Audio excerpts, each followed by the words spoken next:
الحمد لله رب العالمين،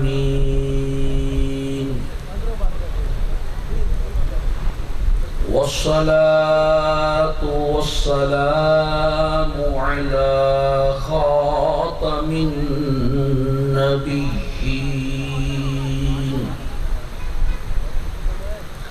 وعلى آله وأصحابه أجمعين. أما بعد، فأعوذ بالله من الشيطان الرجيم. بسم الله الرحمن الرحيم. إنا أنزلناه في ليلة القدر وما أدراك ما ليلة القدر.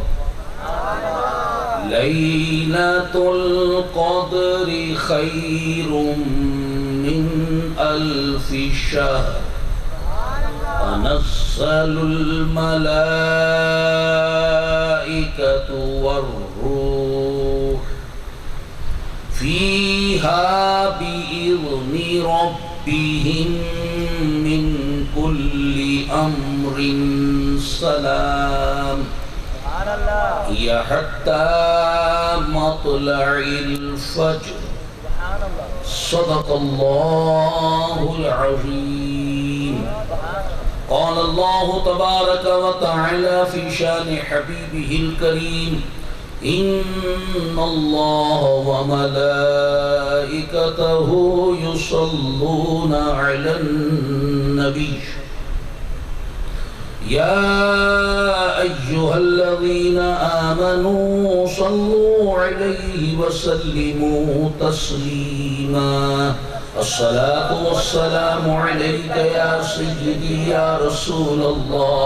الصلاة والسلام عليك يا سيدي يا حبيب الله. الصلاة والسلام عليك يا سيدي يا نبي الله، وعلى آلك وأصحابك يا سيدي يا نور الله.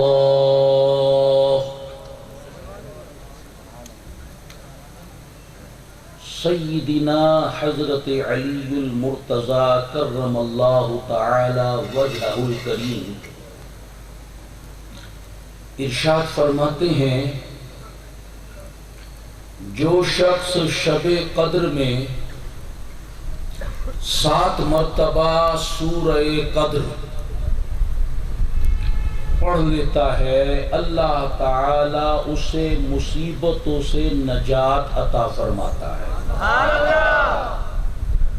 اور 70,000 فرشتے اس کے لیے جنت کی دعا کرتے ہیں۔ صلو علی النبی وسلم۔ سیدنا امام محمد غزالی علیہ رحمت الباری یہ حدیث پاک نقل فرماتے ہیں کہ رسول اللہ صلی اللہ تعالی علیہ وآلہ وسلم نے ارشاد فرمایا: اللہ تعالی نے ایک ایسا فرشتہ تخلیق فرمایا جس کا سر عرش سے لگا ہوا ہے، اس کے دونوں پاؤں 7 زمینوں سے نیچے ہیں، اس کا ایک بازو مشرق تک پھیلا ہوا ہے، دوسرا بازو مغرب تک پھیلا ہوا ہے۔ زمین پر آباد مخلوق کی تعداد کے برابر اس کے پر ہیں۔ ہمارے آقا و مولا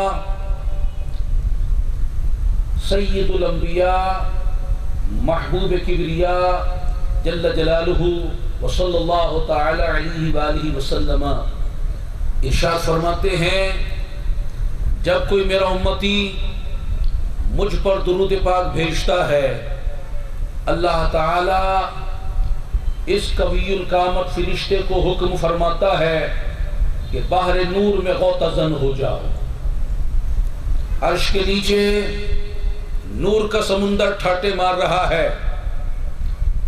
یہ فرشتہ اس میں غوطہ زن ہوتا ہے.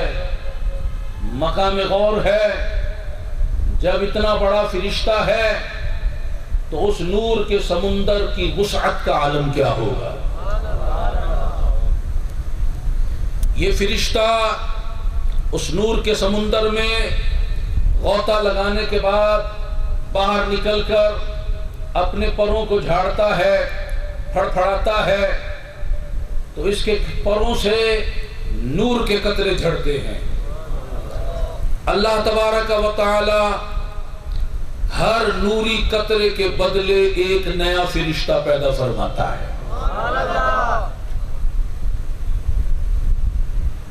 رسول اللہ صلی اللہ علیہ وسلم کے امتی نے ایک مرتبہ درود پاک بھیجا, اس کی برکت سے اللہ تعالی نے اربوں کھربوں فرشتے پیدا فرما دیے. اب ان نو پیدا فرشتوں سے اللہ تعالی ارشاد فرماتا ہے میرے نبی کے غلام نے میرے نبی پر درود بھیجا جس کی بدولت میں نے تمہیں پیدا کیا.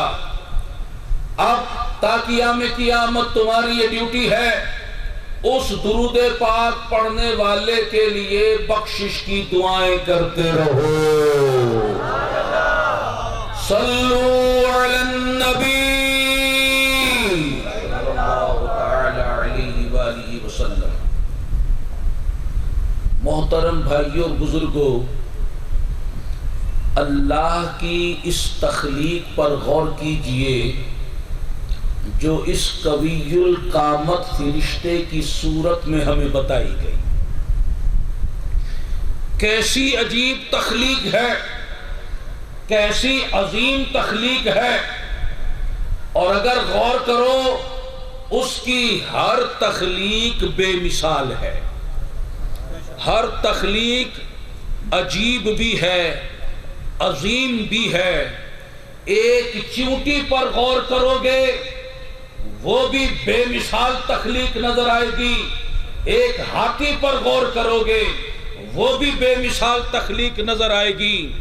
اگر اپنے وجود پر غور کرو گے یہ بھی بے مثال تخلیق نظر آئے گی. اگر کائنات پر غور کرو گے ایک ایک ذرہ, ایک ایک پتا, ایک ایک دانہ, ایک ایک قطرہ اللہ کی بے مثال تخلیق نظر آئے گی.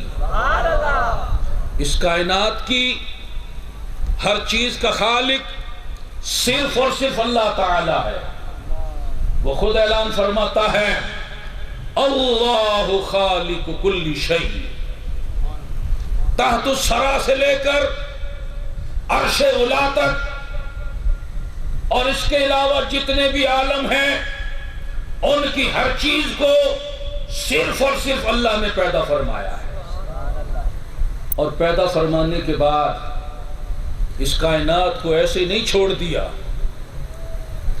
بلکہ فرماتا یدبر الامر من السماء الى الارض, آسمانوں سے لے کر زمینوں تک ہر کام کی وہی تدبیر فرماتا ہے. وہ خالق کائنات بھی ہے, مدبر کائنات بھی ہے. کب بارش برسانی ہے, کہاں بارش برسانی ہے, کہاں فصل اگانی ہے, کب دن نکلنا ہے, کب رات آنی ہے, یہ سارا نظام کائنات اللہ تعالی ہی کے زیر کنٹرول ہے. تو وہ خالق کائنات بھی ہے, مدبر کائنات بھی ہے, اور پھر اپنی مخلوق کو صبح و شام, دن رات, روزانہ وہی رزق عطا فرماتا ہے. وہی رازق کائنات ہے. وَهُوَ خَيْرُ الرَّازِقِينَ. اور وہی سب سے بہتر رزق دینے والا ہے۔ خالق کائنات بھی وہی ہے، مدبر کائنات بھی وہی ہے، رازق کائنات بھی وہی ہے، اور مالک کائنات بھی وہی ہے۔ اسی کا حکم کائنات میں چلتا ہے، اس کا ارادہ نہ ہو تو پتا بھی نہ ہل سکے۔ وہ جو چاہتا ہے، جب چاہتا ہے، جیسا چاہتا ہے، جس طرح چاہتا ہے، جتنا چاہتا ہے، ہو جاتا ہے۔ جس کو جو بھلائی ملی اسی کی رحمت سے ملی، جو جس نقصان سے محفوظ ہوا اسی کی رحمت سے ہوا۔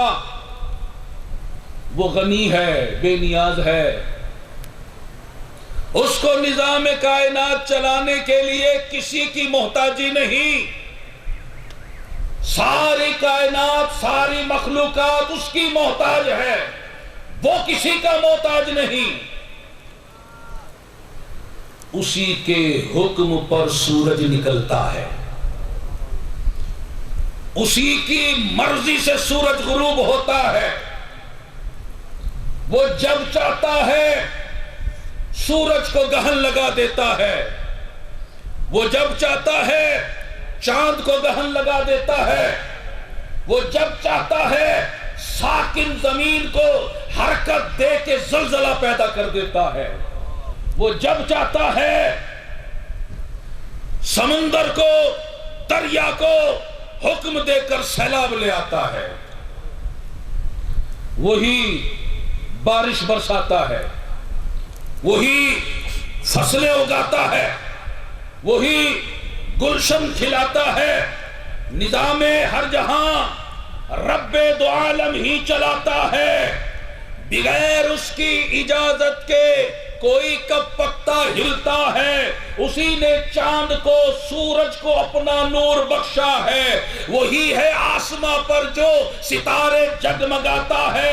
پہاڑ اس نے کیے پیدا، بنائے اس نے ہی دریا، وہی فصلیں اگاتا ہے، وہی گلشن کھلاتا ہے۔ کبھی گرمی، کبھی سردی، کبھی موسم بہاروں کا، وہی ہے قادر مطلق جو موسم کو بدلتا ہے۔ تو وہ قادر مطلق ہے، وہ جو چاہتا ہے وہی ہوتا ہے، اس کے چاہت کو کوئی روکنے والا نہیں۔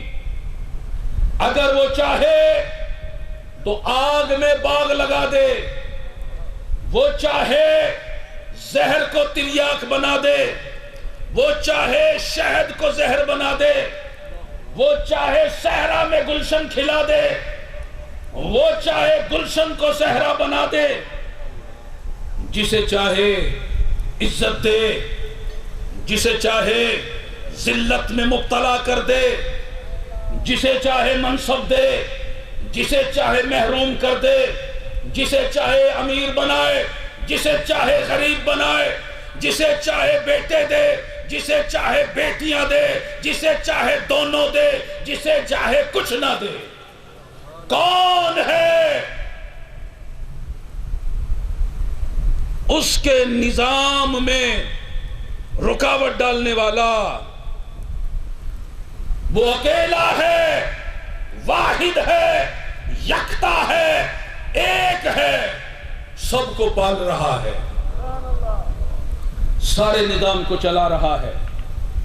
اس نے اپنے محبوب صلی اللہ تعالی علیہ وسلم کو فرمایا، محبوب تم بھی کہو، اپنے غلاموں سے بھی کہو، میری شان انہیں بتاؤ، میری عظمت انہیں بتاؤ، دنیا والوں کو بتاؤ، میری مخلوق کو بتاؤ، کہو مالک الملک، اے اللہ تو ہی ملک کا مالک ہے۔ وہ زمین کے نیچے کا ملک ہو، زمین کے اوپر کا ملک ہو، وہ پانی کا ملک ہو، ہوا کا ملک ہو، فضا کا ملک ہو، خلا کا ملک ہو، ملا کا ملک ہو، آسمانوں کا ملک ہو، وہ عرش کا ملک ہو، جنت کا ملک ہو، لامکا کا ملک ہو، یہ 18,000 عالم، 70,000 عالم بے شمار عالم جتنے بھی ہیں، مولا ہر ملک کا تو ہی بادشاہ ہے، ہر ملک کا تو ہی مالک ہے۔ تُؤْتِي الْمُلْكَ مَن تَشَاءُ، جسے چاہے تو سلطنت عطا کر دے، عہدہ عطا کر دے، منصب عطا کر دے۔ وَتَنزِعُ الْمُلْكَ مِمَّن تَشَاءُ، اور جسے چاہے سلطنت سے محروم کر دے۔ وَتُعِزُّ مَن تَشَاءُ، جسے چاہے عزت عطا کر دے۔ وَتُذِلُّ مَن تَشَاءُ، جسے چاہے ذلت میں مبتلا کر دے۔ بِيَدِكَ الْخَيْرُ، ہر بھلائی تیرے ہی دست قدرت میں ہے۔ إِنَّكَ عَلَىٰ كُلِّ شَيْءٍ قَدِيرٌ، بے شک مولا تو سب کچھ کر سکتا ہے، تو قادر بھی ہے، قدیر بھی ہے، خالق بھی ہے، مصور بھی ہے، مالک بھی ہے، متکبر بھی ہے، جبار بھی ہے، قہار بھی ہے، غنی بھی ہے، مغنی بھی ہے، سمیع بھی ہے، بصیر بھی ہے، اول بھی ہے، ظاہر بھی ہے، باطن بھی ہے، آخر بھی ہے، لطیف بھی ہے، خبیر بھی ہے، مالک الملک بھی ہے، ذوالجلال والاکرام بھی ہے۔ تحت الثری سے لے کر عرش اولی تک اسی کا حکم چلتا ہے، ہر چیز اس کے زیر نگی ہے، وہی ہر عالم کا خالق ہے، اور اس کا ایک نام حکیم بھی ہے، حکمت والا۔ اس کا کوئی کام بیکار نہیں ہوتا۔ اگر ایک مچھر بھی اس نے پیدا کیا ہے وہ بھی بیکار پیدا نہیں کیا۔ اگر موذی جانوروں، سانپ بچھوؤں کو پیدا کیا ہے انہیں بھی بیکار پیدا نہیں کیا۔ کائنات میں ایک ایک ذرہ جو ہے کوئی بھی بیکار چیز نہیں ہے، وہ حکیم ہے، اس کا ہر کام حکمت پر مبنی ہوتا ہے۔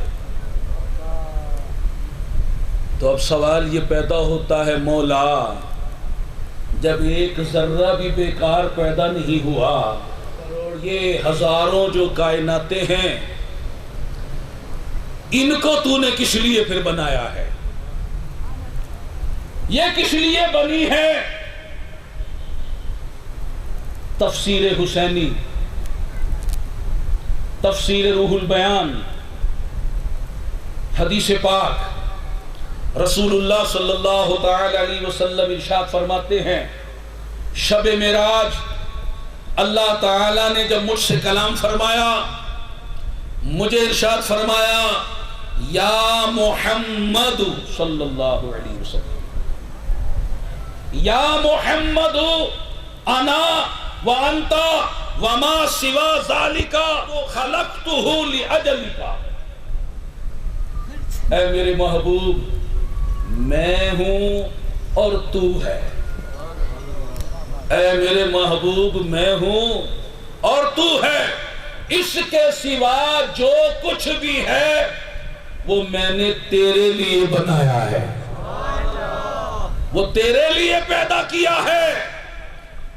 زمین و زمان تمہارے لیے، مکین و مکان تمہارے لیے، چنین و چنا تمہارے لیے، بنے دو جہاں تمہارے لیے، دہن میں زبا تمہارے لیے، بدن میں ہے جا تمہارے لیے، ہم آئے یہاں تمہارے لیے، اٹھے بھی وہاں تمہارے لیے۔ نعرہ تکبیر، نعرہ رسالت، ذرا ہاتھوں کو بلند کیجئے، دیکھیے حضور کی شان بیان ہو رہی ہے۔ نعرہ رسالت، مظہر کبریاء، مظہر مصطفیٰ، سرکار کی غلامی۔ اے محبوب میں ہوں اور تو ہے، اس کے سوا جو کچھ بھی ہے وہ میں نے تیری خاطر تیرے لیے پیدا کیا ہے۔ سرکار فرماتے ہیں میں نے عرض کی، یا رب انت و انا وما سوا ذالک ترکتہ لاجلک، اے میرے پروردگار تو ہے اور میں ہوں، اس کے سوا جو کچھ بھی ہے وہ میں نے تیرے لیے چھوڑ دیا ہے۔ حضور ہمیں بندگی کا کرینہ سکھا رہے ہیں۔ بندگی اسے کہتے ہیں اللہ کے سوا تمہارا کوئی مقصود نہ ہو، کوئی مطلوب نہ ہو، کوئی محبوب نہ ہو۔ دیکھو اللہ نے میرے لیے سب کچھ بنایا، مالک کائنات بنایا، وجہ سبب تخلیق کائنات بنایا، لیکن اس کے باوجود نہ میں نے پہاڑوں میں دل لگایا، نہ باغوں میں دل لگایا، نہ گلشن میں دل لگایا، نہ تفریح گاہوں میں دل لگایا۔ میں نے تو رب کو کہا مولا تو میرا مقصود ہے، تو میرا مطلوب ہے، تو میرا محبوب ہے، مجھے کچھ نہیں چاہیے، مجھے صرف تو چاہیے۔ اب اس حدیث پاک سے پتہ چلا زمین کس لیے بنی، آسمان کس لیے بنے، چاند کس کے لیے بنا، سورج کس کے لیے بنا، جنت کس کے لیے بنی، لوح و قلم کس کے لیے بنے، عرش و کرسی کس کے لیے بنے، یہ جنتیں کس کے لیے بنی، پہاڑ کس کے لیے بنے، دریا کس کے لیے بنے، یہ مچھلیاں کس کے لیے بنی، درندے چرندے پرندے کس کے لیے بنے، یہ فرشتے کس کے لیے بنے، میں اور آپ کس کے لیے بنے، یہ ساری کائناتیں، یہ ساری مخلوقات کس کے لیے بنے، سب جہاں رب نے بنائے کس کے لیے، تیرے لیے۔ رنگ کیسے ہے جمائے، کس لیے، تیرے لیے۔ حضرت آدم سے لے کر ابن مریم تک سبھی انبیاء تشریف لائے، کس لیے، تیرے لیے۔ طیبہ کونین کا مرکز فرشتوں کی وہاں رات دن بارات آئے، کس لیے، تیرے لیے۔ آتش نمرود ہو یا ذبح اسماعیل ہو، شان اپنی رب دکھائے، کس لیے، تیرے لیے۔ جس پہ تو راضی ہوا اس پہ میں راضی ہوا، فیصلہ یہ رب سنائے، کس لیے، تیرے لیے۔ یا نبی تبلیغ اسلامی پہ ہو یہ بھی کرم، دین کے ڈنکے بجائے، کس لیے، تیرے لیے۔ نعرہ تکبیر، نعرہ رسالت، مظہر کبریاء، مظہر مصطفیٰ اولیاء، سرکار کی غلامی۔ اللہ نے سارے جہان، ہر کائنات اپنے محبوب کی خاطر بنائی، اور اس کے بعد ساری کائنات کو آپ کی غلامی میں دے دیا۔ صحیح مسلم شریف کی حدیث پاک حضور فرماتے ہیں اُرسلتُ إِلَى الْخَلْقِ کافۃ، اللہ نے مجھے ساری مخلوقات کا رسول بنا کر بھیجا ہے۔ اللہ کی جو بھی مخلوق ہے، جہاں ہے، جس جہان میں ہے، ہر چیز کا رسول بنا کر بھیجا ہے۔ اب بتاؤ رسول آقا ہوتا ہے یا نہیں، مولا ہوتا ہے یا نہیں، امت جو ہے، امتی جو ہے وہ غلام ہوتا ہے یا نہیں۔ جب ہر چیز آپ کی امت میں شامل ہو گئی تو ہر چیز آپ کی غلام ہو گئی، آپ کے زیر حکم ہو گئی، آپ ان کے آقا بن گئے، مولا بن گئے، مالک بن گئے۔ اور کیسے مولا بنے، ہر چیز کیسے غلامی کا اظہار کر رہی ہے۔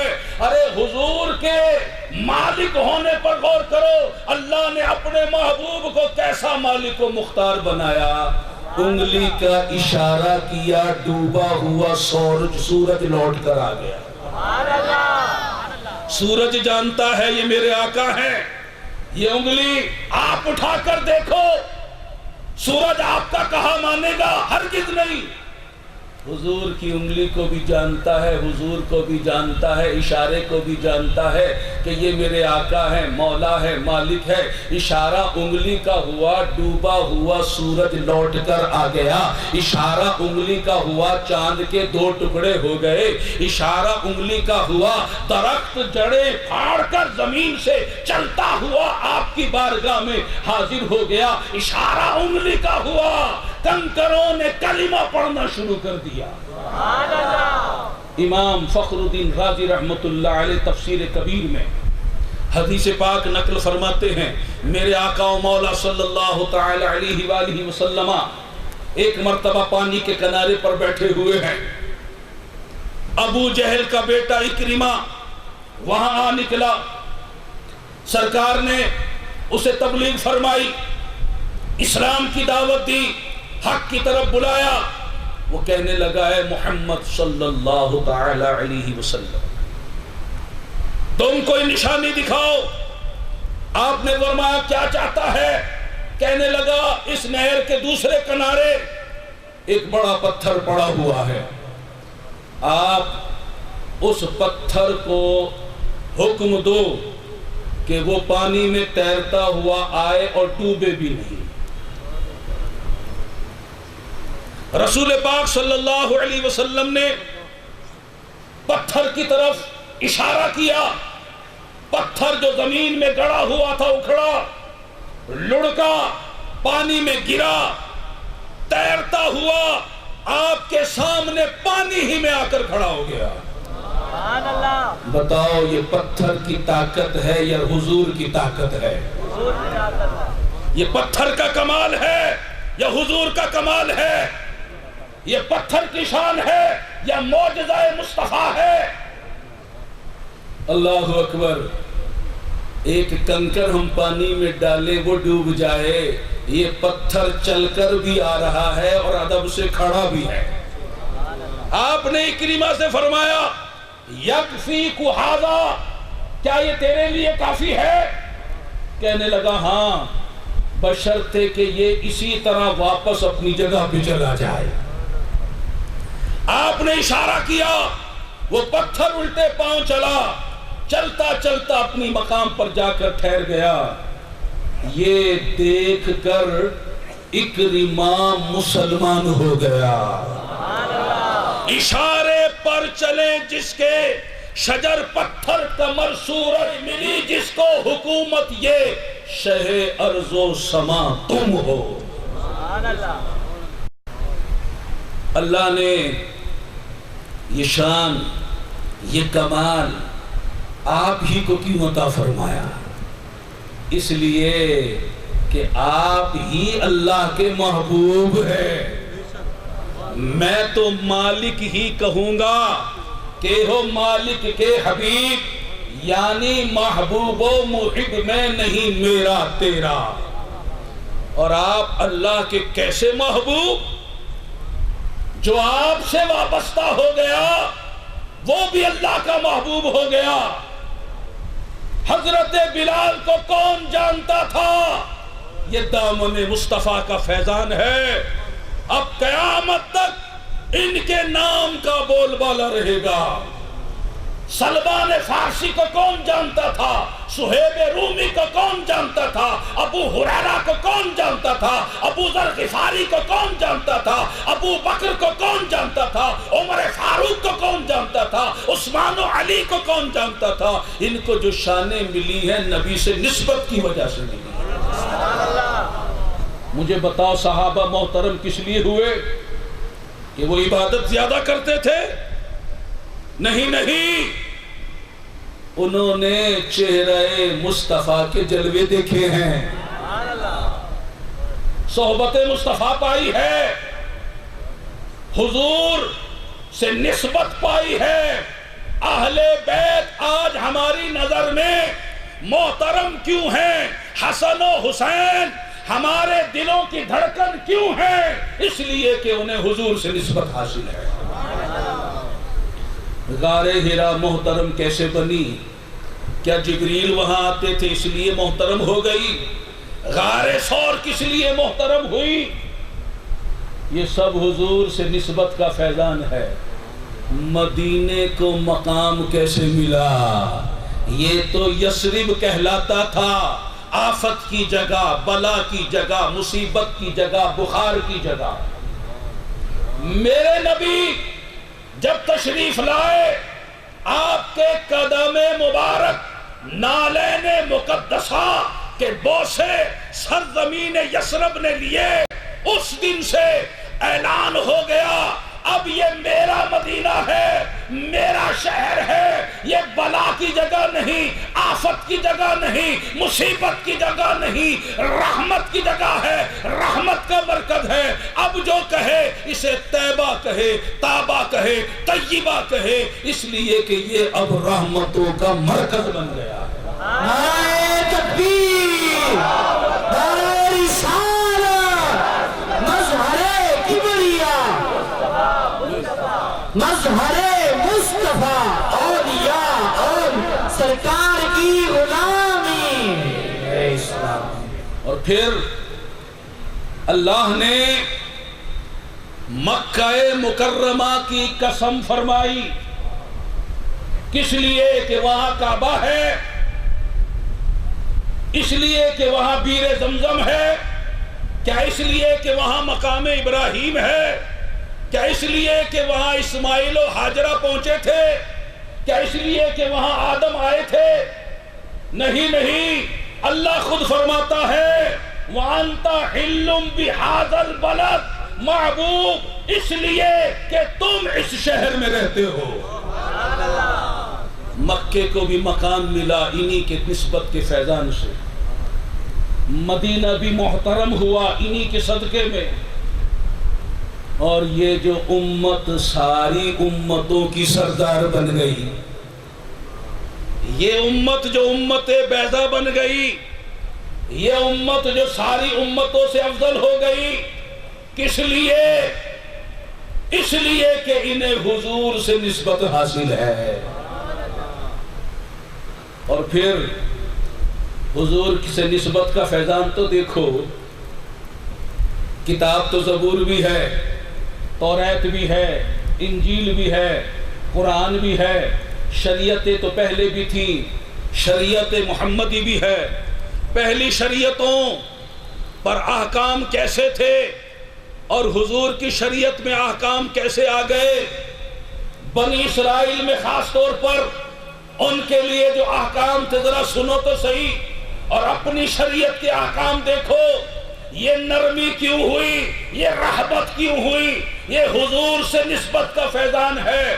پہلی امت والے اگر توبہ کرتے تھے تو ان کی توبہ کی قبولیت اس وقت ہوتی تھی جب چھرا اٹھا کر گلے پر پھیر دے۔ اور یہاں اے میرے نبی کے غلاموں، نادم و شرمندہ ہو کر تو آنسو بہا لو، تمہاری توبہ قبول کر لوں گا۔ پہلے والوں کو حکم تھا جس عضو سے گناہ کرو اسے کاٹ دو، آنکھ سے بدنگاہی کی، حرام کاری کی، آنکھ کو باہر نکال دو، زبان سے گالی دی، گندی بات کری، کاٹ کے پھینک دو، ہاتھ سے حرام کام کیا، گناہ کا کام کیا، ہاتھ کاٹ دو، پاؤں سے گناہ کے مقام پر چل کر کے پاؤں کاٹ دو۔ اور اس شریعت میں ایسا کوئی حکم ہے؟ یہاں تو کہا گناہ ہو گیا توبہ کر لو، معافی مانگ لو، اللہ کے حضور جھک جاؤ۔ گناہ ہی معاف نہیں ہوگا، گناہ کی جگہ نیکیاں لکھ دی جائیں گی۔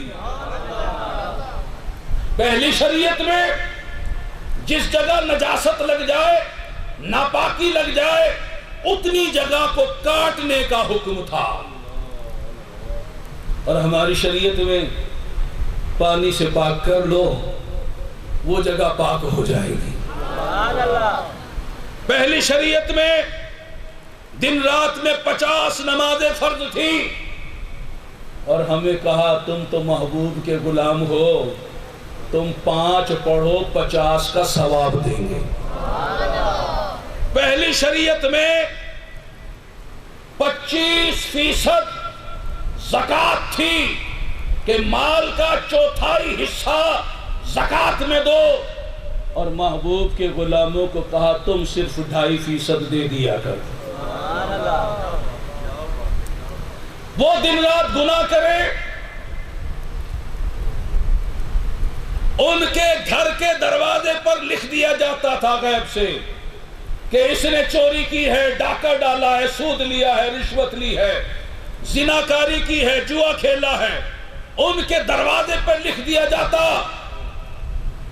بدنام ہو جاتے۔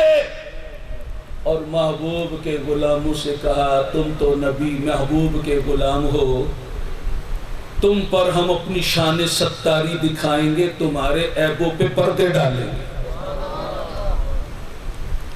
قربانی کیا کرتے تھے وہ لوگ، قربانی کا گوشت کھانے کی اجازت نہیں تھی، قربانی کا گوشت لے کر میدان میں رکھ دیتے، آسمان سے غیب سے آگ آتی، وہ ان کا گوشت لے جاتی، اس کی قربانی قبول، جس کا گوشت آگ نہ لے جاتی اس کی قربانی مردود۔ ایک تو گوشت کھانے کی اجازت نہیں، دوسرا سب کو پتہ چل جاتا کس کی قربانی قبول ہوئی کس کی نہیں ہوئی۔ اور ہمیں جانور قربان کرو، گوشت تمہارا، ثواب بھی ملے گا، نیکی بھی ملے گی، جنت بھی ملے گی، دنیا میں گوشت بھی تمہیں ملے گا۔ اور پھر کوئی بدنامی نہیں، کس کی قبول ہوئی کس کی نہیں ہوئی اس کو پردے میں رکھا گیا۔ پہلے والوں کے لیے ضروری تھا اللہ کی عبادت کرنے کے لیے، نماز پڑھنے کے لیے مسجد ہی میں جانا ہوگا، چاہے میلوں سفر طے کریں مسجد ہی میں جانا ہوگا، مخصوص مقام ہی پر جا کر نماز پڑھ سکتے ہیں۔ اور محبوب ہم نے تیرے لیے تیرے غلاموں کے لیے ساری زمین کو مسجد بنا دیا، سجدہ گاہ بنا دیا۔ تم صحرا میں ہو، میدانوں میں ہو، گھروں میں ہو، دفتروں میں ہو، دکانوں میں ہو، بازاروں میں ہو، کہیں بھی ہو تم اللہ کو سجدہ کر سکتے ہو، تمہارے لیے اجازت عام ہے۔ اور پھر پہلی امتوں میں سے وہ امتیں جو سرکش ہوئی انہیں نیست و نابود کر دیا گیا، عذاب آیا، ساری امت تباہ۔ محبوب آپ کی امت کو ہم یہ عذاب نہیں دیں گے، اجتماعی عذاب میں مبتلا نہیں کریں گے۔ یہ فیضان کیا ہماری کسی عبادت کے نتیجے میں ہے؟ ہرگز نہیں، یہ حضور سے نسبت کا فیضان ہے۔ حضور سے نسبت کے صدقے میں کیسی کیسی عطائیں، رحمتیں، برکتیں، عنایتیں، نوازشیں ہوئیں، ان میں سے ایک نوازش شب قدر کی صورت میں ہوئی ہے۔ وَمَا أَدْرَاكَ مَا لَيْلَةُ الْقَدْرِ، تم کیا جانو کہ لیلۃ القدر کیا ہے؟ لیلۃ القدر خیر من الف شہر، شب قدر 1000 مہینوں سے افضل ہے۔ محبوب پہلی امتوں کی عمریں طویل ہوا کرتی تھی، تمہاری امت کی عمریں قلیل ہیں۔ رنجیدہ خاطر نہ ہو، نہ آپ کے غلام ہر سال آپ کے غلاموں کو ایک رات ایسی دیں گے جس ایک رات کی عبادت 1000 مہینوں کی عبادت سے افضل ہوگی۔ اور کتنی افضل ہوگی؟ یہ ہمارا فضل ہے، جس کے لیے چاہے 2000 مہینوں کے برابر کر دے، جس کے لیے چاہے 4000 مہینوں کے لیے، جس کے لیے چاہے 10,000 مہینوں کے لیے، جس کے لیے چاہے 1,00,000 مہینوں کے لیے، جس کے لیے چاہے 1 کروڑ مہینوں کے لیے۔ 1000 کی تو بات کی ہے، اس سے افضل بنا دیں گے۔ جس پر جیسا ہمارا فضل ہوگا اس کے لیے ویسی وہ رات ہو جائے گی۔ ارے یہ سارا حضور سے نسبت کا فیض نہیں تو کیا ہے؟ پہلے نبیوں کے لیے جبریل نازل ہوتے تھے، اترا کرتے تھے۔ ذرا غور تو کرو، امت مصطفیٰ کے لیے جبریل اتر رہے ہیں، تنزل الملائکۃ والروح، کہ شب قدر میں آسمان سے فرشتے بھی اترتے ہیں، جبریل بھی اترتے ہیں۔ آسمان کے سارے فرشتے غلامان مصطفیٰ کے استقبال کے لیے، انہیں دعائے مغفرت دینے کے لیے، انہیں بشارت جنت سنانے کے لیے زمین پر آتے ہیں، اور خود جبریل بھی زمین پر آ جاتے ہیں۔ چنانچہ حدیث پاک میں ہے جب شب قدر آتی ہے تو جبرائیل فرشتوں کی جماعت کے ساتھ زمین پر آتے ہیں اور ہر اس بندے کے لیے بخشش کی دعا کرتے ہیں جو کھڑے یا بیٹھے اللہ تعالیٰ کی عبادت کر رہا ہو۔ اور کتابوں میں یہ بھی بیان ہوا کہ جبرائیل امین ہر عبادت گزار سے اس رات مصافحہ کرتے ہیں، اور ان کے مصافحہ کرنے کی علامت یہ ہے کہ دل نرم ہو جاتا ہے، رونگٹے کھڑے ہو جاتے ہیں، آنکھوں سے آنسو روا ہو جاتے ہیں۔ یہ اس بات کی علامت ہے کہ اس خوش نصیب امتی سے، غلام مصطفیٰ سے فرشتوں کے سردار جبریل امین نے خود آ کر خود مصافحہ کیا ہے۔ یہ شب قدر اللہ کی نعمت ہے جو اللہ نے محبوب کی خاطر غلاموں کو عطا فرمائی ہے۔ میرے آقا صلی اللہ علیہ وسلم ارشاد فرماتے ہیں جس نے ایمان کے ساتھ حالت مومن، حالت اسلام میں ثواب کی نیت سے اللہ کی رضا کے لیے اخلاص کے ساتھ شب قدر میں قیام کیا، اس کے پچھلے گناہ بخش دیے جائیں گے، وہ گناہوں سے پاک ہو جائے گا، وہ اس طرح ہو جائے گا جیسے اس دن تھا جس دن اس کی ماں نے جنا تھا۔ یہ شب قدر کی برکت کیسے ملی؟ یہ میرے نبی کا وسیلہ ہے، یہ میرے حضور کا صدقہ ہے، یہ نسبت مصطفیٰ کا فیضان ہے۔ سیدہ عائشہ صدیقہ طیبہ طاہرہ رضی اللہ تعالی عنہا بارگاہ رسالت صلی اللہ علیہ وسلم میں عرض کرتی ہیں یا رسول اللہ صلی اللہ علیہ وسلم، اگر میں شب قدر پالوں تو اللہ تعالیٰ سے کیا دعا کروں؟ رسول اللہ صلی اللہ تعالی علیہ وسلم نے فرمایا تو اللہ تعالیٰ کی جناب میں عرض کر اللہم انکا عفو تحب العفو فاعف عنی، اللہم انکا عفو تحب العفو فاعف عنی، اللہم انکا عفو تحب العفو فاعف عنی۔ اے اللہ تو معاف فرمانے والا ہے، معافی کو پسند فرماتا ہے، معاف کرنے کو پسند فرماتا ہے، پس مجھے معاف فرما۔ سبحان اللہ۔ تو یہ رات معافی مانگنے کی رات ہے، یہ رات بخشش کی رات ہے، یہ رات توبہ کی رات ہے، اللہ کی جناب میں جھولیاں پھیلانے کی رات ہے، بارگاہ رب سے خیرات لینے کی رات ہے، رب کی جناب میں گڑ گڑانے کی رات ہے، آنسو بہانے کی رات ہے، رونے کی رات ہے، معافی مانگنے کی رات ہے، ندامت و شرمندگی سے بارگاہ رب العزت میں توبہ استغفار کرنے کی رات ہے۔ تو اس رات میں توبہ کرو، استغفار کرو، رسمی توبہ نہیں، پکی توبہ کرو، مارس توبہ نہیں، توبہ پر استقامت بھی مانگو، ایسی توبہ کہ توبہ کے بعد جس پر بندہ قائم رہے۔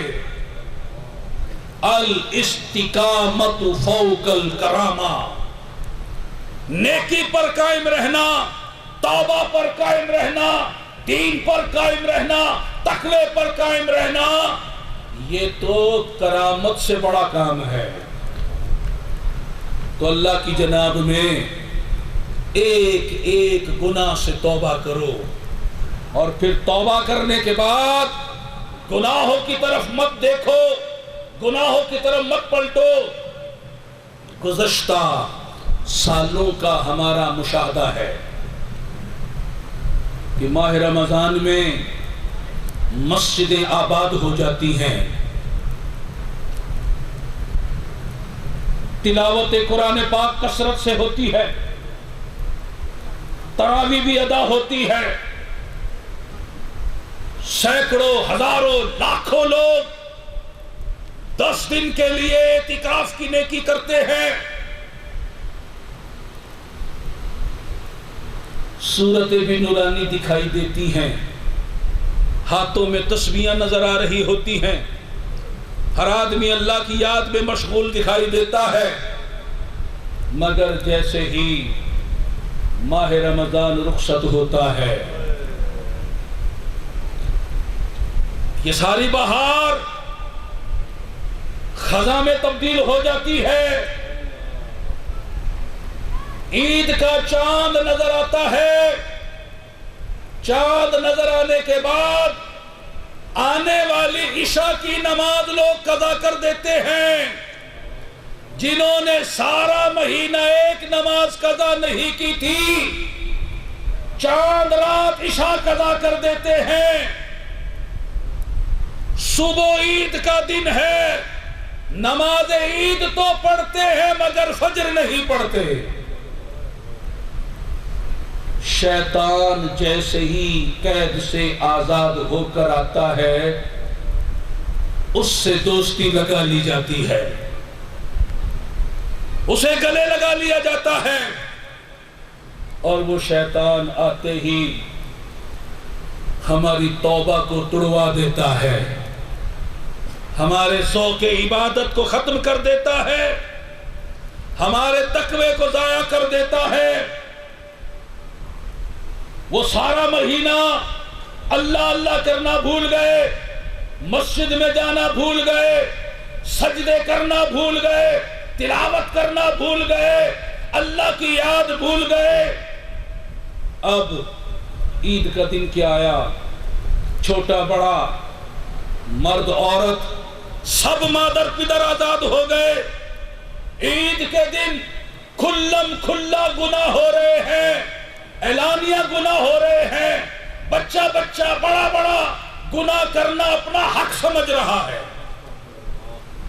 عید کے دن فجر بھی گئی، ظہر کا پتہ نہ چلا، عصر بھی قضا ہو گئی، مغرب و عشاء کی بھی کوئی پرواہ نہ رہی، مسجدیں خالی دکھائی دے رہی ہیں، نمازیوں کو ڈھونڈ رہی ہیں۔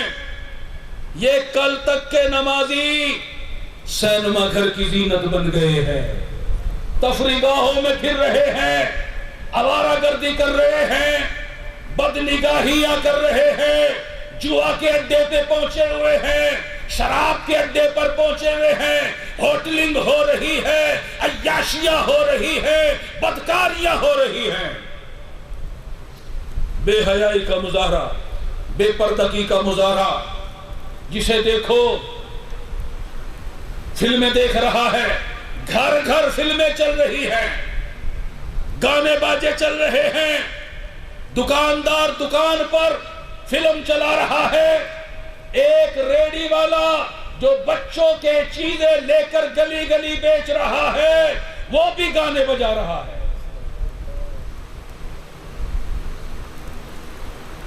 سارا سال اتنے گناہ نہیں ہوتے جو ایک دن عید کے دن گناہ کیے جاتے ہیں۔ ماں باپ کو پرواہ نہیں ہمارا بیٹا کہاں ہے، ماں باپ نے بھی آزاد کر دیا، جاؤ آج عیاشی کا دن ہے، بے ہودگی کا دن ہے، آج آوارہ گردی کا دن ہے، بچوں کو پیسے دے دیے، جاؤ فلمیں دیکھو، ڈرامے دیکھو، گانے دیکھو، عیاشی کرو، آوارہ گردی کرو، تفریح گاہوں میں جاؤ، بد نگاہیاں کرو، مخلوط تفریح گاہیں۔ مجھے بتاؤ کیا مسلمانوں کی عید اسے کہتے ہیں؟ کیا ایسی عید کا معنی ہے خوشی کا دن؟ کیا مسلمان اللہ کی اعلانیہ نافرمانیاں کر کے عید مناتا ہے؟ کیا اللہ تعالیٰ ایسا کرنے والوں سے راضی ہوتا ہے؟ یا ناراض ہوتا ہے، ہم نے عید کو یوم وعید بنا لیا ہے۔ سردار اولیاء، شہنشاہ اتقیا، سیدنا غوث الورا شیخ عبد القادر جیلانی محبوب سبحانی رضی اللہ تعالی عنہ فرماتے ہیں، لوگ کہہ رہے ہیں کلید ہے، کلید ہے، خوش ہو رہے ہیں۔ سنو، عبد القادر کے لیے عید کا دن تو وہ دن ہوگا جس دن اپنا ایمان سلامت لے کر دنیا سے جائے گا۔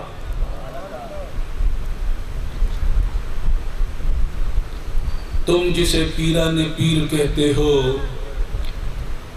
وہ تو ایمان کی حفاظت کی فکر عید رات بھی کر رہے ہیں، عید کے دن بھی کر رہے ہیں، اور ہمیں ایمان کی پرواہ ہی نہیں، ہم شیطان کے پیچھے لگ گئے۔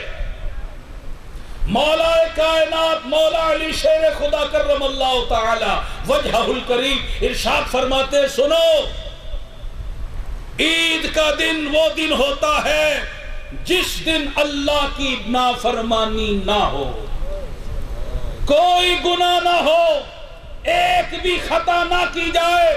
بندے کے لیے عید کا دن وہ دن ہوتا ہے، اور شب قدر وہ ہوتی ہے جس رات اللہ کی کوئی بھی نافرمانی نہ کی جائے۔ اور سن لو، ہمارے لیے ہر دن عید کا دن ہے اور ہماری ہر رات شب قدر ہے۔ ہم نے تو اچھے کپڑے پہننے کو، اچھے جوتے پہننے کو، ایک دوسرے کو عیدی دینے کو عید سمجھ لیا ہے۔ کسی نے کیا خوب کہا، لیس العید لمن لبس الجدید، عید اس کے لیے نہیں ہے جس نے اچھے کپڑے، نئے کپڑے پہنے ہیں۔ انما العید لمن خاف الوعید، عید تو اس کے لیے ہے جو اللہ تعالی سے ڈر گیا۔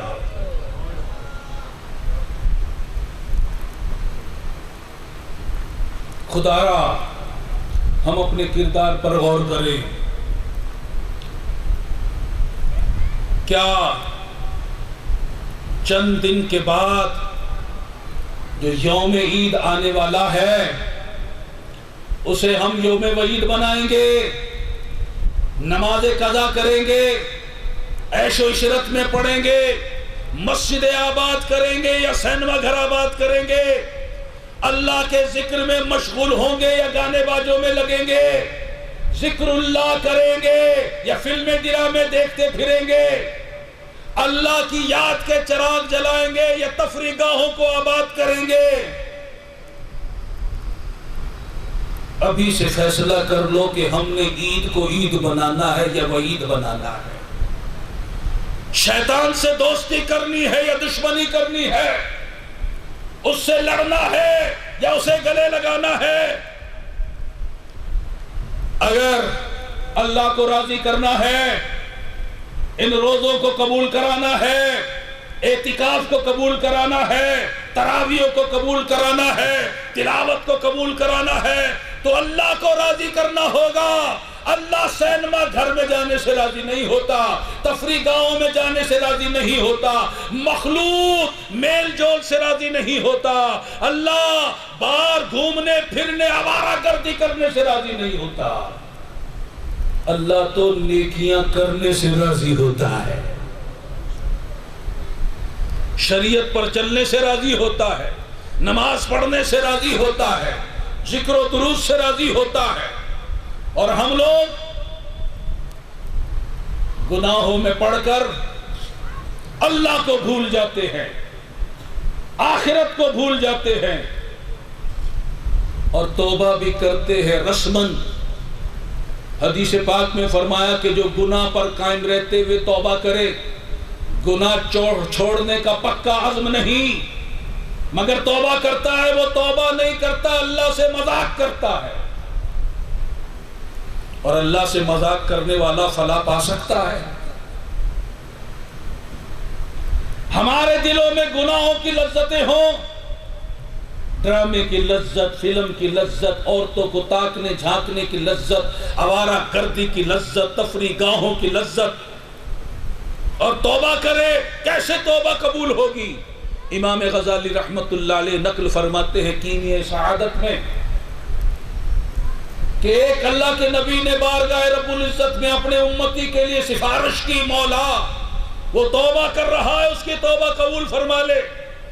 اللہ تعالیٰ نے ارشاد فرمایا اگر آسمانوں کے سارے فرشتے بھی آ جائیں اور اس کے لیے سفارش کریں، میں اس کی توبہ قبول نہیں کروں گا جب تک اس کے دل میں گناہ کی لذت باقی ہے۔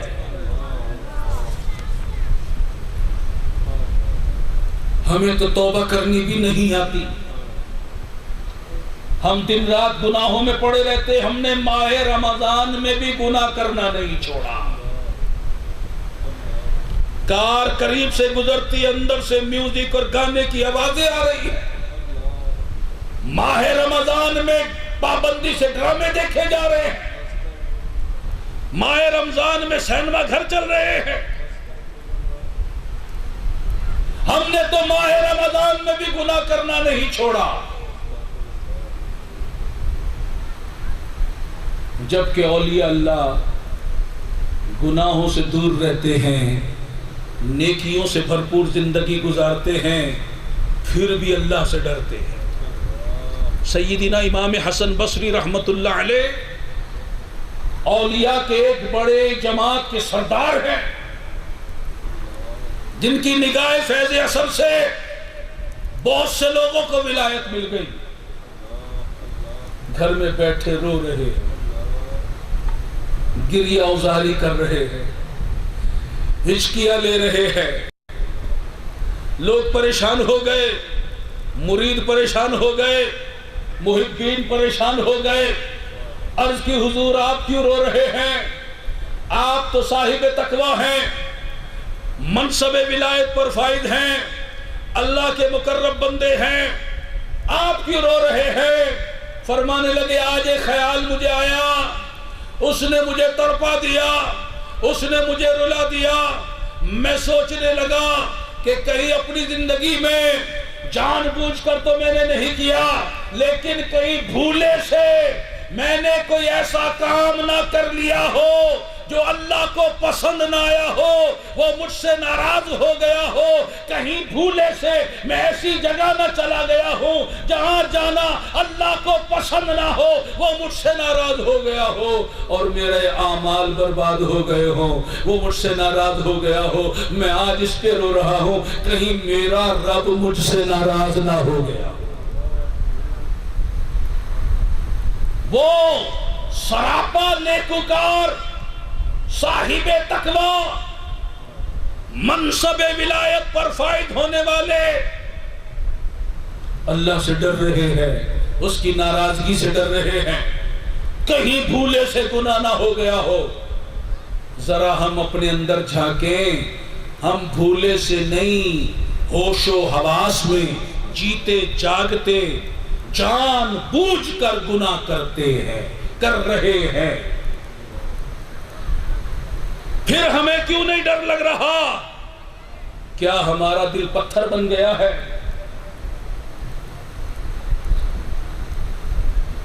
ہمیں آخرت کیوں یاد نہیں آ رہی؟ کیا پل صراط کو بھول گئے کہ جو بال سے باریک تلوار سے تیز ایک طویل راستہ ہوگا، 500 برس کا راستہ؟ کیا میزان عمل کو بھول گئے؟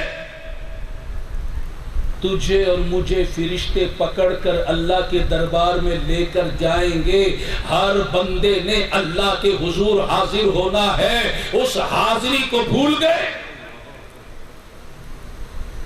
موت آئے گی، کیا نمازیں قضا کرتے ہوئے مرنا چاہتے ہیں؟ فلمیں ڈرامے دیکھتے ہوئے مرنا چاہتے ہیں؟ گانے باجے سنتے ہوئے مرنا چاہتے ہیں؟ سود رشوت کا لین دین کرتے ہوئے مرنا چاہتے ہیں؟ جھوٹ بولتے گالیاں دیتے ہوئے مرنا چاہتے ہیں؟ ماں باپ کو ستاتے ہوئے ڈر مرنا چاہتے ہیں؟ اللہ کو ناراض کرتے ہوئے مرنا چاہتے ہیں؟ موت کو بھول گئے؟ کیا ماہ رمضان میں لوگ نہیں مرے؟ کیا عید کے دن لوگ نہیں مرتے؟ آئے دن جنازے اٹھ رہے ہیں، ایک دن تیرا اور میرا بھی جنازہ اٹھے گا، قبر میں جانا ہوگا۔ حضرت سعید بن مسیب رضی اللہ تعالی عنہ ارشاد فرماتے ہیں، ایک مرتبہ امیر المومنین حضرت علی المرتضی کرم اللہ تعالی وجہ الکریم کے ہمراہ ہم ایک قبرستان میں آئے۔ حضرت مولا علی کرم اللہ تعالی وجہ الکریم نے بآواز بلند فرمایا، السلام علیکم یا اہل القبور ورحمت اللہ تعالی، تم ہمیں اپنا حال سناؤ گے یا ہم تمہیں اپنا حال سنائیں؟ فرماتے ہیں ایک قبر سے آواز آئی، وعلیکم السلام یا امیر المؤمنین، آپ پہلے اپنا حال سنائیں۔ آپ فرمانے لگے، سنو، تمہارے دنیا سے جانے کے بعد تمہاری بیویوں نے دوسری شادیاں کر لی، تمہاری اولاد یتیموں کے زمرے میں آ گئی، تم جو پختہ مکان بنا کر چھوڑ کر آئے تھے لوگوں نے اس پر قبضہ کر لیا، اب تم اپنا حال سناؤ۔ حضرت سعید بن مسیب رضی اللہ تعالیٰ عنہ فرماتے ہیں، قبر سے آواز آئی، یا امیر المؤمنین، کفن پھٹ چکے ہیں، بال بکھر گئے ہیں، کھالیں ادڑ گئی ہیں، آنکھیں رخساروں پر بہہ گئی ہیں، نتنوں کا پانی پیپ بن گیا ہے، جیسا کیا ویسا پایا اور جو چھوڑا اس میں نقصان اٹھایا۔ جاگنا ہے جاگ لے، افلاک کے سایہ تلے، حشر تک سونا پڑے گا خاک کے سایہ تلے، ہم سفیروں باغ میں ہے کوئی دم کا چہچہا، بلبلیں اڑ جائیں گی، یہ روح بدن سے نکل جائے گی، یہ بہار ختم ہو جائے گی، بلبلیں اڑ جائیں گی، سونا چمن رہ جائے گا، اطلس و کم خواب کی پوشاک پہ نازا نہ ہو، اس تنے بے جان پر خاکی کفن رہ جائے گا۔ مرنے کے بعد تجھے اللہ کے دربار میں جانا ہے، مجھے اللہ کے دربار میں جانا ہے۔ آج اگر کسی کو وزیر کے در پر جانا ہو، دفتر میں جانا ہو، وہ رات بھر سو نہیں پاتا، کیسے جاؤں گا، بڑا اہتمام کرتا ہے، تحفے تحائف بھی لیتا ہے۔ اس وزیر کو ایک طرف کرو، بلا تمثیل بات کرو، مجھے اور آپ کو اللہ کے دربار میں لازمی جانا ہے۔ بتاؤ کیا اللہ کے دربار میں جانے پر ہم خوش ہیں؟ حدیث قدسی ہے، اللہ فرماتا جو ہماری ملاقات کو پسند فرماتا ہے ہم اس سے ملنے کو پسند فرماتے ہیں۔ جو اللہ کے دربار میں جانے پہ خوش ہوتا ہے، بتاؤ اللہ کے دربار میں بغیر مرے تو کوئی جا نہیں سکتا، اور موت ہمیں اچھی نہیں لگتی۔ اللہ کے دربار میں جانا ہی جانا، چاہے پسند ہو یا نہ ہو۔ کیا تحفہ لے کر جائیں گے اللہ کے دربار میں؟ نماز قضا کرنے کا تحفہ لے کر جائیں گے، فلمیں ڈراموں کا، گانے باجوں کا، یہود و نصارہ کے فیشن کا، سود رشوت کا، ماں باپ کو ستانے کا، جوا کھیلنے کا، شرابیں پینے کا، فراڈ کرنے کا، لوگوں کے مکانوں پہ قبضہ کرنے کا، پلاٹوں پہ قبضہ کرنے کا، لوگوں کے مال پر قبضہ کرنے کا، قرضہ لے کے ہڑپ کر جانے کا، یہ تحفے لے کر جائیں گے؟ میرا اور آپ کا اللہ ہمیں خبردار کر رہا ہے۔ سورہ حشر، یا ایھا الذین آمنوا اتقوا اللہ، اے نبی کے غلاموں، اے ایمان والو، اللہ سے ڈرو، وَلْتَنْظُرْ نَفْسٌ مَا قَدَّمَتْ لِغَدٍ، اور ہر جان، ہر نفس اور تم میں سے ہر شخص اس بات پر غور کرے، احتساب کرے، جائزہ لے، تفکر کرے، تدبر کرے کہ میرے دربار میں آنے کے لیے اس نے کیا تیاری کی ہے، آگے کیا بھیجا ہے، کون سے اعمال کو ذخیرہ کیا ہے، قیامت کے دن کے لیے کیا تیاری کی ہے۔ واتقوا اللہ، پھر فرماتا اللہ سے ڈرو۔ کیوں ڈرو؟ ان اللہ خبیر بما تعملون، کہ وہ اللہ تمہارے ہر کام کی خبر رکھتا ہے۔ ارے اللہ کی زمین پر رہو، لاکھوں نعمتیں اس سے پاؤ، اس کا رزق کھاؤ، اور اس کی زمین پر اس کی نافرمانیاں کرو، اس کی شریعت کا قانون توڑو۔ آج اگر کوئی دنیا والا تمہیں 2 ٹکے دے دے، تم جی جی کرتے ہو، اس کے پیچھے بھاگتے ہو، اپنی اولاد کو بھی اس کا غلام بنا دیتے ہو۔ ارے یہ تو اللہ ہے، شہنشاہوں کا شہنشاہ ہے، اس نے کیا کیا تمہیں نہیں دیا، سب کچھ تو دیا ہے، سب کچھ دیا ہے، لیکن آج اسی کی نافرمانیاں، اسی کی شریعت کی خلاف ورزیاں، اسی کے قرآن کی خلاف ورزیاں، اسی کے محبوب کی خلاف ورزیاں، اس کے محبوب کا طریقہ چھوڑ کر اس کے محبوب کے دشمنوں یہود و نصارہ کا فیشن اپناتے ہو، ہندوؤں کی رسمیں اپناتے ہو، اللہ کا قانون توڑتے ہو، غفلت میں پڑے ہوئے ہو۔ کیا تمہیں اللہ سے شرم نہیں آتی؟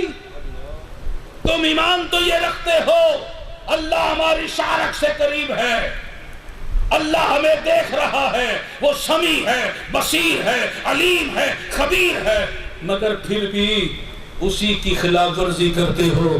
میرے محبوب آقا کی بارگاہ میں ایک اعرابی آیا، دیہاتی آیا، کہنے لگا حضور میں نے توبہ کرنی ہے، دست حضور پر تائب ہو گیا، توبہ کر لی، گناہ بخشے گئے۔ اب توبہ کر کے جب پلٹنے لگا، کہنے لگا حضور جانے سے پہلے ایک سوال ہے، اس کا جواب عطا کیجئے۔ سوال یہ ہے، جب میں ماضی میں گناہ کر رہا تھا کیا میرا رب مجھے دیکھ رہا تھا؟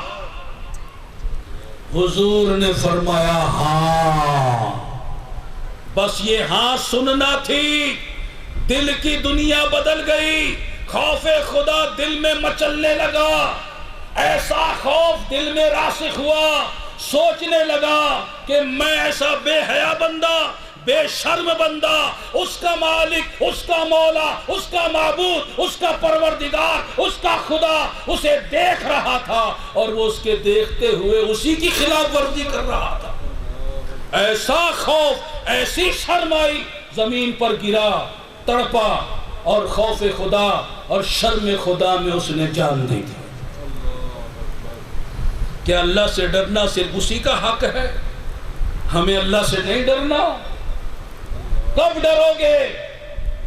کیا مرنے کے بعد ڈرو گے؟ مرنے کے بعد تو کافر بھی ڈریں گے۔ آج توبہ کرو، یہ توبہ کی رات ہے، آج معافی مانگو، یہ معافی کی رات ہے، توبۃ النصوح کرو۔